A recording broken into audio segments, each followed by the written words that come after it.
March 30th, 6 a.m. The morning broke with a pale, gray light filtering through the canopy. The forest felt heavier, the shadows clinging to the ground like a warning. We had gained distance during the night, but the memory of the specter's relentless hunt was fresh in our minds. Every sound seemed amplified, every bird call, every rustle of leaves a potential harbinger of danger. Price crouched near a moss-covered boulder, her sharp eyes scanning the tree line. We've got an hour to move before Orpheus recalibrates their drones. Green, any updates on their comms? Green's laptop whirred softly as she tapped at the keys. They're scrambling to recover. Looks like the Spectre wasn't just a weapon. It was a key part of their tracking system. Its loss hit them hard. Maria snorted, adjusting her rifle. Good. Let them scramble. Gives us time to breathe. Not too much time, Price interjected. We need to reach the relay station before they rebuild their grid. The terrain shifted as we moved eastward, the dense forest giving way to rocky outcrops and narrow trails. The climb was grueling, every step a fight against exhaustion. The cold air bit at my lungs, and the weight of the Halligan tool at my side felt heavier than ever. How far is the relay station? I asked, trying to keep my voice steady. Green checked the map on her laptop. About 2 miles. It's at the edge of the ridge. If we can disable it, we'll cut off Orpheus regional surveillance. Tucker let out a low whistle. 2 miles might as well be 20 with this climb. Price shot him a look. You'll make it. We all will. Now move. We reached a narrow plateau overlooking the valley below. The relay station stood in stark contrast to the natural landscape, a sleek, modern structure bristling with antennae and satellite dishes. Guards patrolled the perimeter, their movements precise and disciplined. Looks like they're expecting company, Maria said, crouching beside me. What's the play, Price? Price studied the station, her expression unreadable. Green, can you access their systems remotely? Green shook her head. Not from here. I'd need a direct connection. Best bet is to infiltrate and disable it manually. Then that's what we'll do, Price said. Maria, Tucker, you're on perimeter duty. Keep the guards occupied. Green and I will breach the main terminal. You, she said, looking at me, you're coming with us.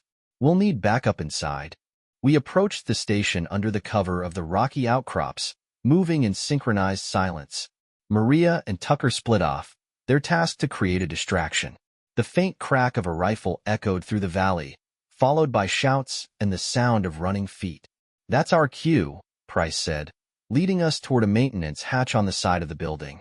Green quickly bypassed the lock, her fingers flying over the control panel. The hatch hissed open, and we slipped inside.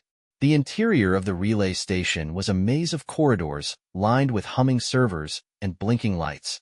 The sterile environment was a stark contrast to the chaos outside. Price moved with purpose, her rifle at the ready, while Green consulted the map on her laptop. The control room is 2 levels up, Green whispered. We'll need to disable the security grid first. It's down this hall. We followed her lead, every step measured and deliberate. The faint hum of machinery filled the air, masking the sound of our movements. At the end of the hall, Green stopped in front of a reinforced door. This is it, she said. Give me a minute. As Green worked to bypass the security system, Price kept her eyes on the corridor behind us. I tightened my grip on the Halligan tool, my pulse quickening with every passing second. The door finally slid open, revealing a small room filled with monitors and control panels. Green wasted no time, moving to the nearest terminal and plugging in her laptop. This will take a few minutes, she said. Cover me. The sound of footsteps echoed down the hall, growing louder. Price motioned for me to take cover behind a stack of server racks. 2 guards appeared, their rifles raised as they scanned the room. Price acted first, her silenced rifle dropping 1 guard before he could react. The second guard turned, but I was already moving. The Halligan tool connected with his weapon, knocking it aside before I drove the flat end into his chest. He crumpled to the ground, gasping for air. Clear, Price said, her voice steady. Green, status? Almost there, Green replied, her fingers flying over the keys. Just a few more seconds. The monitors flickered, and Green let out a triumphant laugh. Got it. The surveillance grid is down. Orpheus is blind in this region. Price nodded. Good. Let's move before reinforcements arrive. We retraced our steps, the tension mounting with every turn. The sounds of gunfire outside had intensified, signaling that Maria and Tucker were still engaged with the guards. We emerged from the station into the blinding morning light. Maria and Tucker were pinned behind a cluster of rocks, exchanging fire with a squad of Orpheus soldiers. Price didn't hesitate, opening fire and taking down 2 guards with precise shots. "Fall back," she shouted. "We're done here."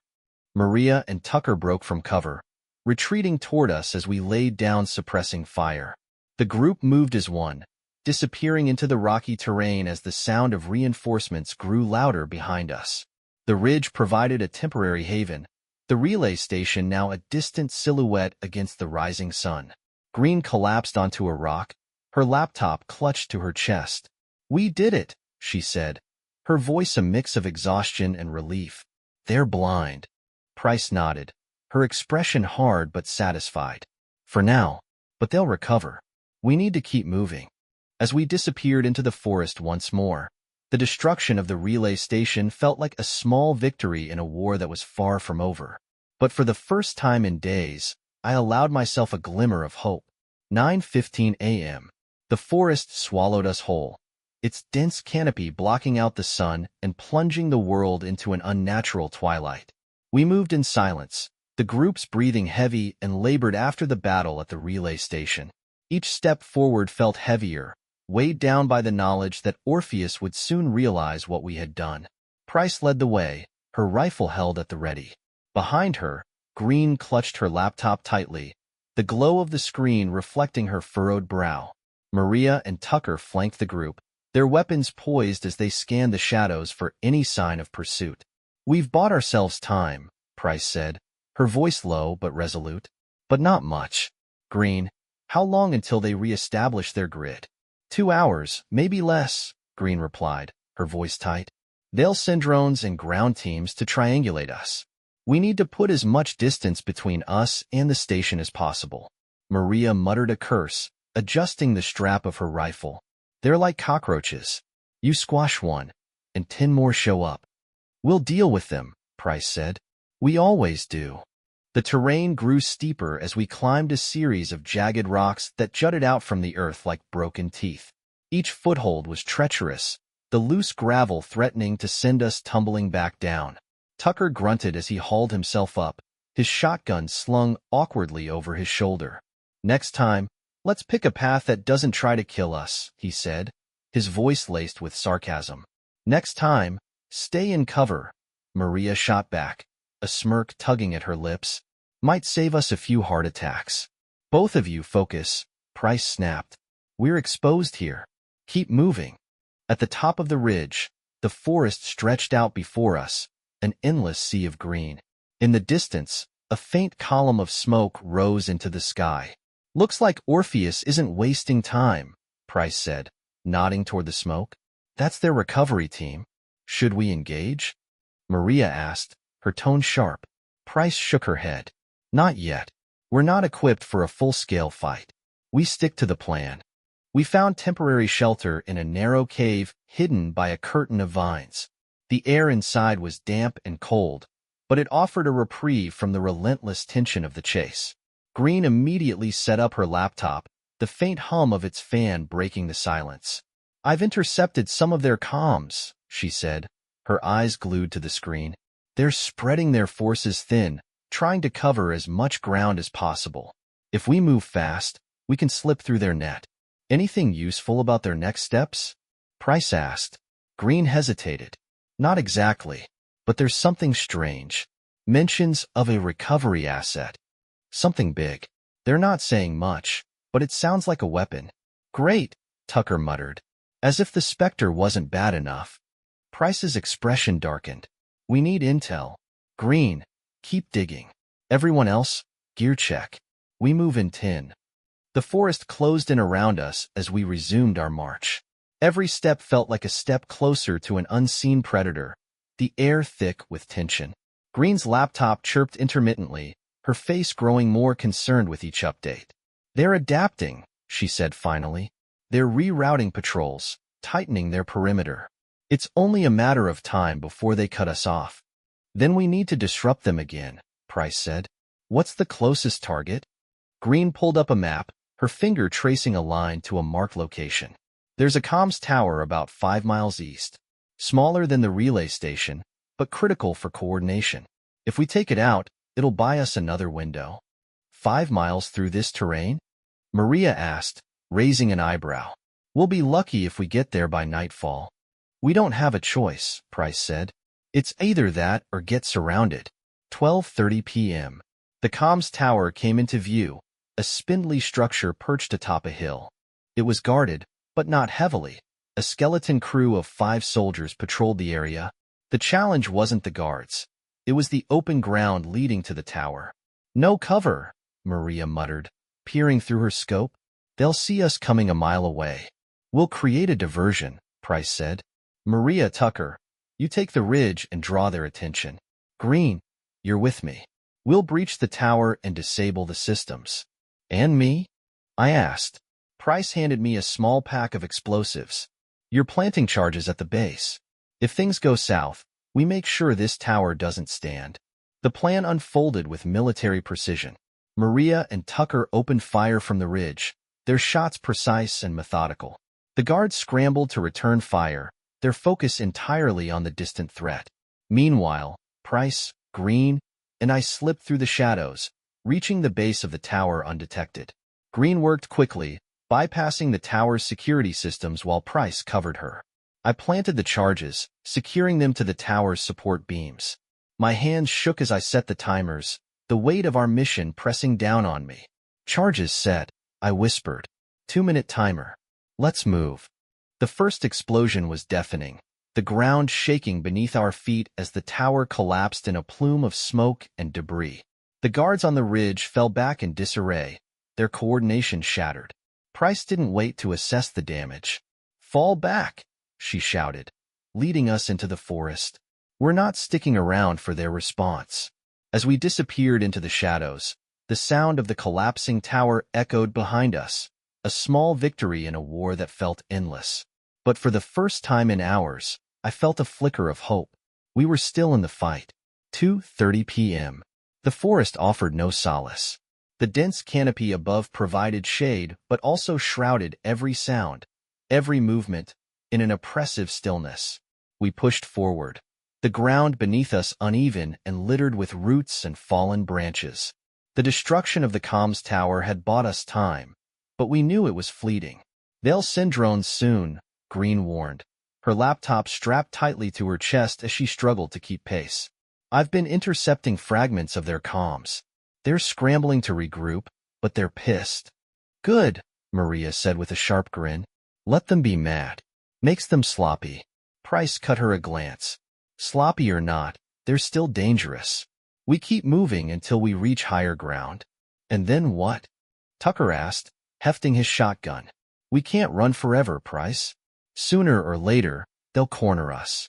Then we make our stand, she replied, her tone hard as steel. But not here. Not yet. The terrain grew steeper, forcing us to slow our pace. Every step felt heavier, the weight of exhaustion clawing at our resolve. The distant hum of machinery prickled the back of my neck. Drones. They were close. Green froze, her hand shooting up to signal silence. She dropped to one knee, pulling out her laptop.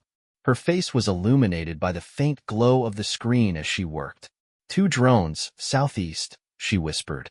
They're sweeping in a grid pattern. We've got 5 minutes before they're on top of us. Price motioned for us to gather. Tucker, Maria, take the left flank and set up a diversion. Green, scramble their signals as long as you can. We'll head west and regroup at the ravine. Keep it quiet. The group split, each step carefully placed to avoid the crunch of leaves or the snap of branches. The hum of the drones grew louder, a low, menacing sound that sent chills down my spine. Green worked frantically, her fingers flying over the keys as she attempted to disrupt their systems. Almost there, she whispered. Just a little. The hum stopped. For a moment, hope flared in my chest. Then the ground shook as a small explosion echoed from the left flank. Tucker and Maria's diversion. The drones immediately pivoted toward the noise, their searchlights slicing through the forest like blades. Price grabbed my arm. Move. Now. We reached the ravine, its steep edges promising cover, but also trapping us if things went wrong. Price scanned the area, her expression grim. This is as good as it gets. Set up a perimeter. Tucker and Maria emerged moments later, their faces smudged with dirt and sweat. Drones are down, but they'll send ground teams next, Maria said, her breathing labored. Price nodded. Then we make them pay for every step. The first Orpheus team arrived, their movements precise and coordinated. They fanned out, their rifles scanning the ravine. Price signaled for us to hold our fire, waiting until they were fully committed. The trap sprang perfectly. A tripwire detonated, sending a flashbang into the middle of their formation. Maria and Tucker opened fire from elevated positions, their shots picking off soldiers with brutal efficiency. I charged into the fray with the Halligan tool, the weight of it familiar and comforting in my hands. The first soldier barely had time to react before I drove the tool into his chest, knocking him to the ground. The second swung his rifle toward me, but a shot from Price dropped him before he could fire. Stay focused, Price shouted, her voice cutting through the chaos. They'll send more. The second wave hit harder. Smoke grenades filled the ravine, the acrid fumes burning my throat and stinging my eyes. Shadows moved through the haze, their shapes distorted and menacing. Green, Price called out. We need that interference now. I'm on it, Green shouted back, her laptop balanced precariously on a rock as she worked. A burst of static filled the air, followed by the distant whine of disrupted comms. The Orpheus soldiers hesitated, their movements faltering as they struggled to communicate. Now, Price yelled. We pressed the advantage, driving them back with a coordinated assault. Tucker's shotgun roared, each blast a thunderclap in the confined space. Maria's rifle cracked with precision, her shots finding targets even through the smoke. The ravine fell silent. Bodies littered the ground, the acrid smell of gunpowder hanging in the air. Green slumped against a rock, her face pale but determined. They're pulling back, she said. For now. Price surveyed the carnage, her expression unreadable. We can't stay here. Green, find us the next safe zone. Tucker, Maria, start gathering supplies from the fallen. We need everything we can carry. As the group moved to carry out her orders, I leaned against the ravine wall, my body aching with exhaustion. The battle had been a victory, but it felt hollow. Orpheus wasn't just chasing us. They were testing us, wearing us down piece by piece. Price's voice broke through my thoughts. We've bought ourselves time, she said.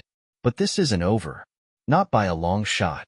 Her words hung in the air, heavy with truth. The fight was far from finished, and every step forward felt like one closer to the edge of a knife. 6:15 p.m. The fading light of dusk cast long shadows across the ravine. The air was heavy with the metallic tang of blood and smoke. We moved quickly, stripping gear from the fallen Orpheus soldiers. Their packs yielded ammunition, water, and rations, a lifeline for what lay ahead. How much longer do we have until they regroup? Maria asked, her voice taut as she reloaded her rifle. Green glanced up from her laptop, the faint glow illuminating her pale face. They're disorganized right now, but their reinforcements are mobilizing. We've got an hour, maybe two, before they hit us again. Not much time, Tucker muttered, slinging his shotgun over his shoulder. What's the plan, Price? Price stood at the edge of the ravine, her gaze fixed on the darkening horizon. We move north. Green found an old mining tunnel about 3 clicks from here. It's our best shot at avoiding the next wave. I tightened the strap on my pack, my eyes scanning the shadows. And if the tunnel's compromised? Price turned to me, her expression unreadable. Then we improvise. Let's go. The forest grew darker as we pushed forward, the trees towering like sentinels over our escape. The terrain was rough, the ground littered with roots and jagged rocks that threatened to trip us at every step. The weight of my gear pressed down on me, but the thought of Orpheus soldiers on our heels kept me moving. Green fell into step beside me, her breathing labored but steady. I've been monitoring their comms, she said quietly. They're not just sending troops. They're deploying something new. What kind of new? I asked, glancing at her. She shook her head. I don't know yet. But whatever it is, it's fast. And it's coming this way. A chill ran down my spine. Great. Just what we need. The entrance to the mining tunnel was hidden by a tangle of overgrowth and loose rocks. It took all of us working together to clear a path, the sound of our efforts amplified in the quiet night. Price motioned for us to stop as she scanned the area with her flashlight. Looks clear, she said, her voice low. Green, check for comms interference. We don't want to get trapped inside. Green nodded, setting up her laptop on a nearby rock. Maria and Tucker took up positions at the entrance, their weapons trained on the forest behind us. I couldn't shake the feeling that we were being watched, the shadows too deep and too still. We're good, Green said after a tense moment. No signals coming from inside. All right, Price said. Let's move. The tunnel swallowed us whole, its darkness absolute. The only light came from our flashlights, their beams cutting through the inky blackness. The air was damp and cold, carrying the faint scent of earth and decay. Our footsteps echoed off the walls, a constant reminder of how confined we were. This place gives me the creeps, Tucker muttered, his voice barely above a whisper. It's not supposed to be comfortable, Price said. Keep your eyes open. We don't know what we'll find down here. Green stopped suddenly, her flashlight illuminating a rusted door partially hidden in the rock wall. This wasn't on the map, she said, her brow furrowing. Could be an old storage room, Maria suggested, stepping closer. Or something worse. Only one way to find out, Price said. Open it. The door groaned as it opened, revealing a small chamber filled with dusty crates and rusted machinery. Green swept her flashlight over the room, her gaze landing on a set of binders stacked neatly on a metal shelf. What the hell is this? She muttered, pulling one of the binders free. She flipped it open, her eyes scanning the pages. These are Orpheus files. Experimental data. Price stepped closer, her expression grim. Anything useful? Green's eyes widened as she read further. They were testing something here. Human trials. This wasn't just a mining tunnel. It was a lab. A lab for what? Maria asked, her voice tight. Green looked up, her face pale. Hybridization. They were trying to merge human DNA with the pathogen. They called it Project Apex. Did they succeed? I asked, my stomach twisting at the thought. Green hesitated. I don't know. But if these files are here, Orpheus knows about this place. We need to get out. Now. 8:45 p.m. The sound of distant machinery reached us as we moved deeper into the tunnel, our pace quickening.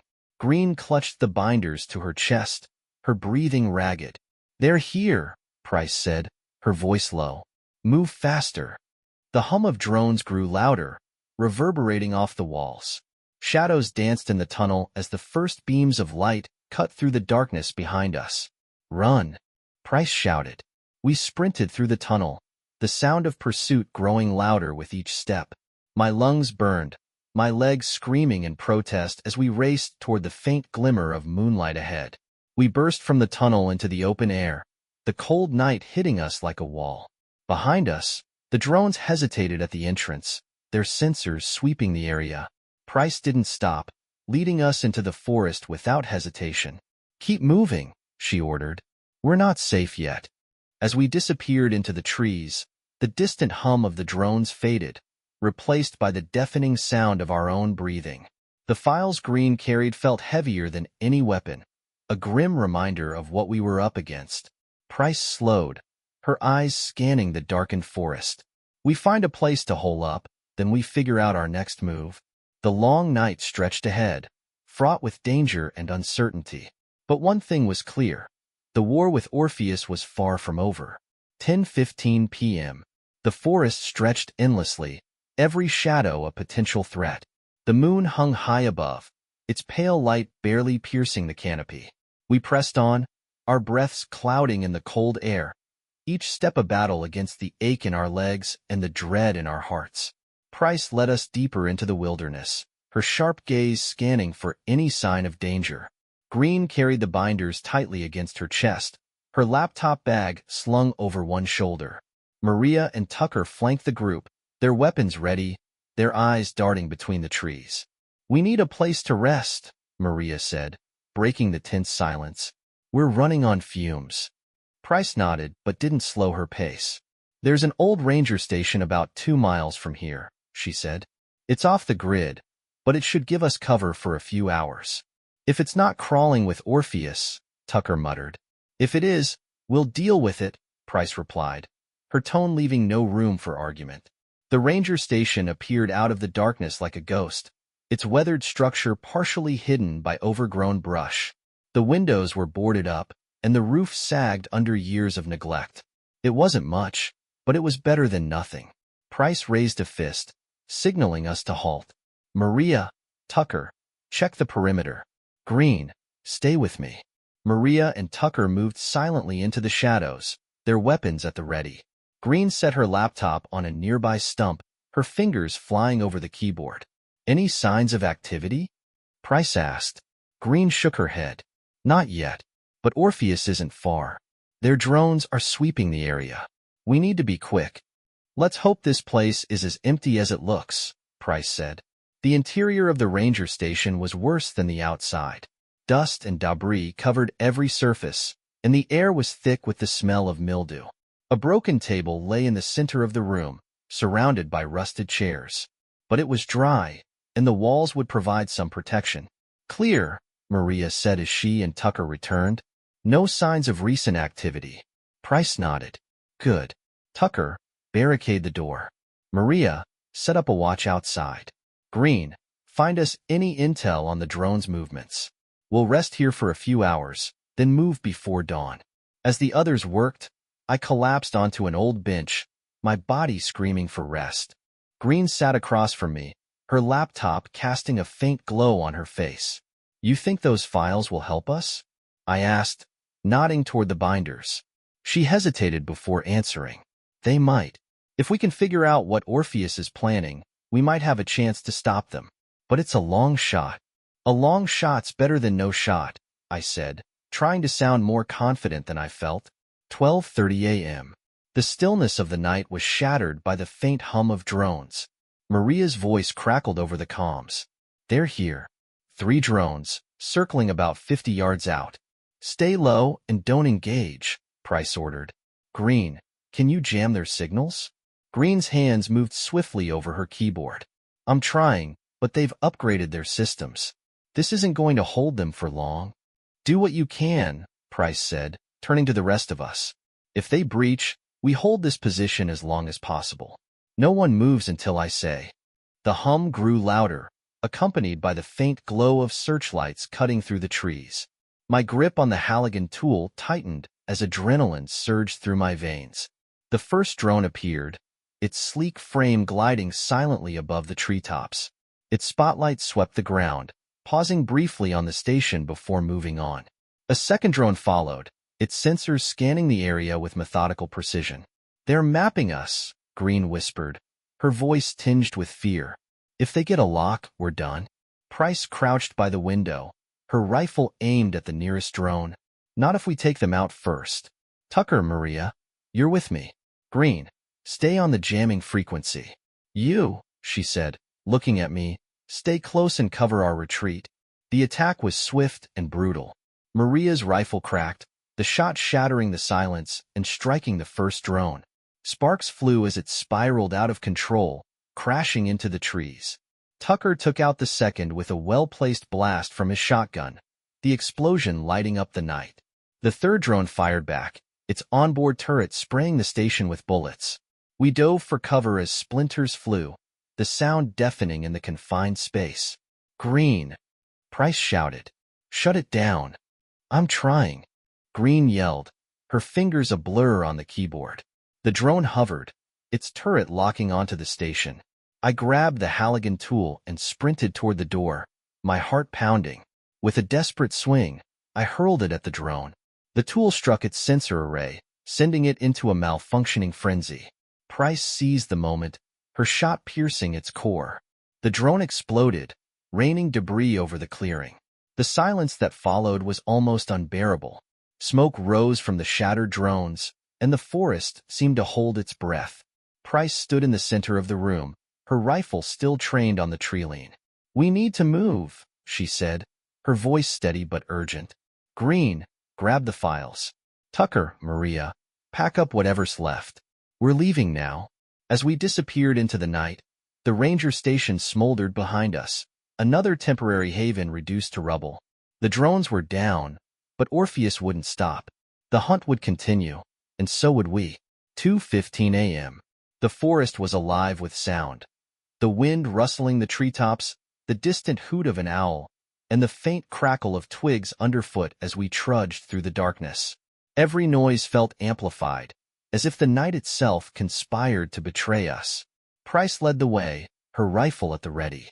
Green followed closely behind, clutching the binders of stolen Orpheus files and glancing nervously over her shoulder. Maria and Tucker took up the rear, their weapons drawn and their eyes scanning the shadows.